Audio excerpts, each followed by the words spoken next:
On va rejoindre au sein de l'Assemblée d'Irlande du Nord notre envoyé spécial Hervé Amoric. Bonjour Hervé. Michel O'Neill parle d'une nouvelle ère. C'est en effet une étape historique. Bienvenue dans le grand hall de l'Assemblée d'Irlande du Nord qui vient de rouvrir ses portes, et c'est un grand jour pour l'Irlande, un grand jour pour les Nord-Irlandais de souche catholique qui rêvent d'une Irlande unie et indépendante. Michel O'Neill en est la représentante après 11 premiers ministres d'Irlande du Nord unionistes favorables au maintien de l'Irlande du Nord au sein du Royaume-Uni depuis la création, la partition de l'île il y a plus d'un siècle, 103 ans. Michel O'Neill est la première représentante de la partie de souche catholique et républicaine, et elle arrive au pouvoir en disant que les jours où nous étions citoyens de deuxième classe sont révolus depuis longtemps, et nous sommes là pour nous assurer qu'ils ne reviendront pas. Ce sont les paroles de Michel O'Neill.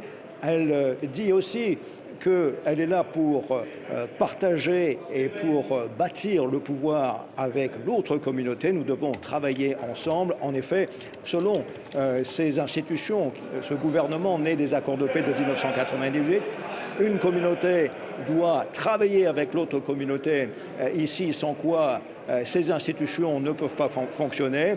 C'est donc l'héritage du processus de paix. C'est cet héritage que représente aujourd'hui Michel O'Neill, mais son poste est plus ou moins symbolique, car en effet, elle est première ministre, mais elle est au sein d'un exécutif bicéphale. Son adjointe, Emma Little-Pengelly, des démocrates unionistes, partagent avec elle le pouvoir, donc elles doivent travailler ensemble, effectivement. Elles n'ont pas le choix.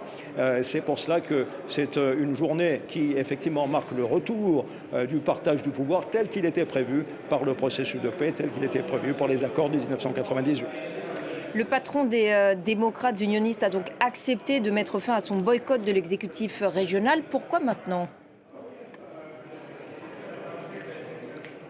On l'entendait tout à l'heure, Jeffrey Donaldson, le patron des démocrates unionistes, il disait aussi que c'est un grand jour, je le cite, pour l'union entre l'Irlande du Nord et la Grande-Bretagne, un jour où nous unissons nos forces pour nous préoccuper ensemble des problèmes des Nord-Irlandais. Il a jugé que le meilleur moyen de maintenir l'union entre la Grande-Bretagne et l'Irlande du Nord, c'était de revenir ici.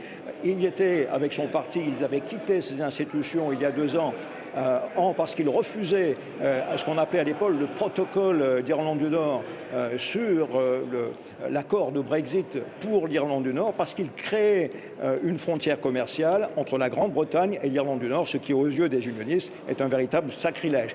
Il a négocié pendant 2 ans avec le gouvernement britannique essentiellement, mais indirectement avec l'Union européenne. Il a négocié une situation où les marchandises venant de Grande-Bretagne entreront en Irlande du Nord avec quasiment avec un système de libre-échange presque parfait. Il en reste évidemment que ceux qui le critiquent, au sein de son parti et à l'extérieur de son parti, l'accusent de traître parce qu'eux considèrent qu'en fait, il y a toujours une forme de frontière entre la Grande-Bretagne et l'Irlande du Nord.